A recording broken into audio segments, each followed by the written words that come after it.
Halo saudaraku yang terkasih, bagaimana kabar saudara hari ini?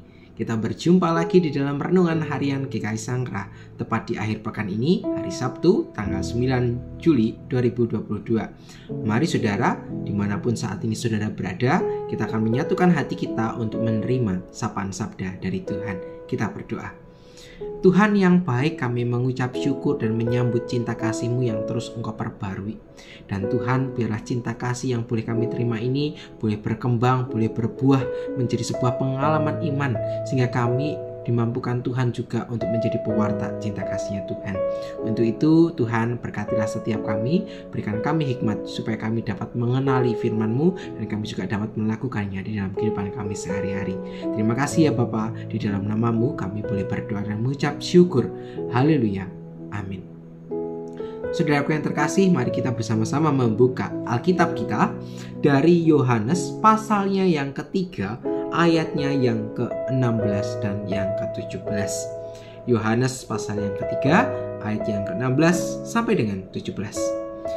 Demikianlah firman Tuhan.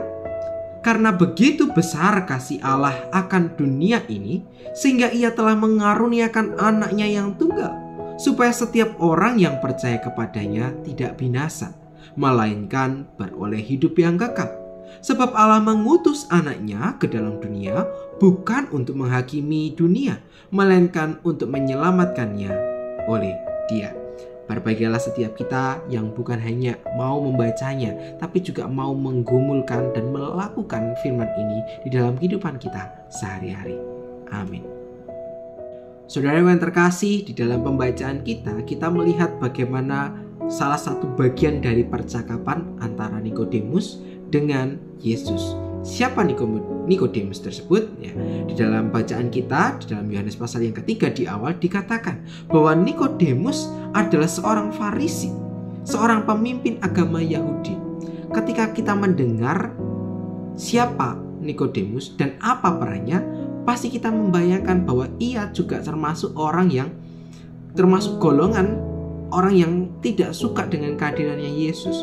Tetapi justru di dalam Yohanes pasal yang ketiga ini kita melihat ada sebuah indikasi yang baik, di mana Nikodemus, seorang Farisi, seorang pemimpin agama Yahudi, justru datang menjumpai Yesus. Di sini kita melihat bagaimana ia mengalami tanda-tanda ingin mau mengenal Tuhan Yesus lebih dalam. Ia mengakui siapa Yesus, meskipun ada sebuah resiko di mana ia nanti akan dikucilkan di bait Allah.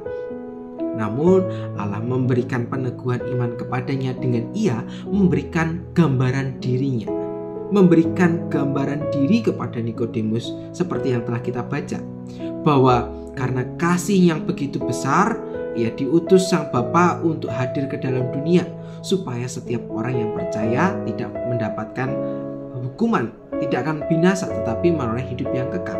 Maka di dalam bacaan kita bisa melihat gambaran Allah di bagian ini, bagaimana Allah adalah kasih. Bagaimana kita tahu?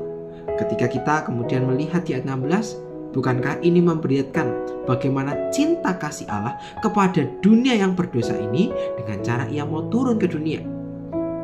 Bukan dengan menghakimi, namun ia datang memulihkan relasi yang telah rusak. Seperti kita ketahui bahwa ketika kita jatuh ke dalam dosa, relasi manusia dengan relasi Allah menjadi rusak. Kita tidak terhubung kembali dengan Allah. Namun kembali ditekankan bahwa karena cinta kasih-Nya, Allah mau merengkuh setiap kita. Allah mau turun ke dunia untuk kemudian menyelamatkan setiap kita. Ia menjadi korban penebus supaya dosa tadi tidak membelenggu setiap kita.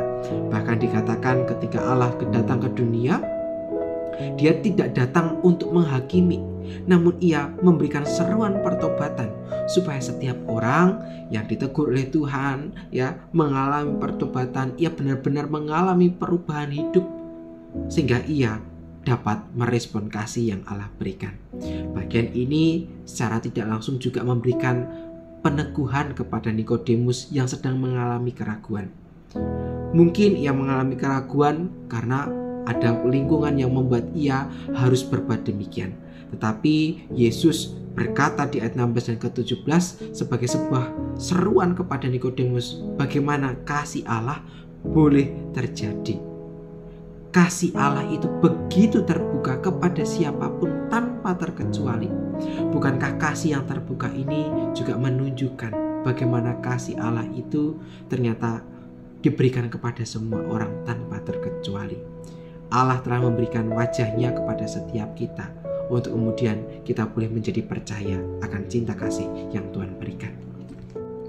Saudara yang terkasih, maka pertanyaan bagi setiap kita saat ini adalah, sudahkah kita merespon karya kedatangan Tuhan ke dunia ini dengan mau untuk semakin menyediakan diri menjadi alat bagi kemuliaan Tuhan, menjadi penyelamat bagi sesama kita dari hal-hal yang mungkin nampaknya sepele, dengan cara kita menolong orang-orang yang membutuhkan, menjadi pendengar bagi setiap sesama kita yang punya permasalahan. Seringkali ada anggapan bahwa ketika kita berjumpa dengan orang yang mengalami pergumulan, kita enggan untuk mendengar keluhan-keluhannya. Namun di dalam bagian ini Allah mengundang setiap kita. Allah menyadarkan setiap kita bahwa ternyata kita juga dipanggil Allah untuk berkarya bersama dengannya. Dengan cara kita dipanggil menjadi penolong bagi sesama kita. Bukankah Allah telah lebih dahulu menolong setiap kita? Bukankah Allah lebih dulu mengasihi dengan harga yang begitu mahal? Maka sudah sepantasnya kita juga meresponinya atas kasih yang luar biasa ini dengan juga mau berjuang di dalam kasih. Saat ini setiap kita diundang untuk menghayati cinta kasih Tuhan yang begitu luar biasa ini. Kiranya Tuhan memampukan kita semua untuk menjadi pelaku firman Tuhan ini. Mari kita mengakhiri perenungan kita dengan berdoa bersama. Kita berdoa. Tuhan, kami mengakui bahwa seringkali kami masih abai dengan panggilan yang Tuhan berikan pada setiap kami. Kami lalai akan tugas panggilan kami, bahwa setiap kami dipanggil untuk berkarya bersama dengan Tuhan, yakni menjadi penolong bagi sesama kami. Engkau telah menyatakan kasih yang begitu luar biasa atas setiap kami, dan kasih-Mu menunjukkan bahwa Engkau menerima setiap kami tanpa terkecuali. Biarlah Tuhan, kasih yang luar biasa ini mengubah kehidupan kami, mengubah pengalaman iman kami, sehingga kami boleh mengalami perubahan. Untuk itu Tuhan, jamalah setiap hati kami, tumpangkanlah tangan-Mu atas setiap kami, supaya kami dimampukan untuk menjadi pelaku firman-Mu. Untuk itu Tuhan, kami menyerahkan seluruh kehidupan kami, seluruh rancangan kehidupan kami hanya ke dalam tangan cinta kasih-Mu saja Tuhan. Kami menyerahkan semuanya ke dalam kasih Tuhan yang abadi ini. Di dalam nama-Mu kami boleh berdoa dan mengucap syukur. Haleluya. Amin.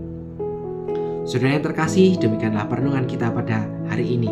Kiranya kasih Tuhan boleh dapat kita rasakan dan dapat kita bagikan kepada setiap sesama kita.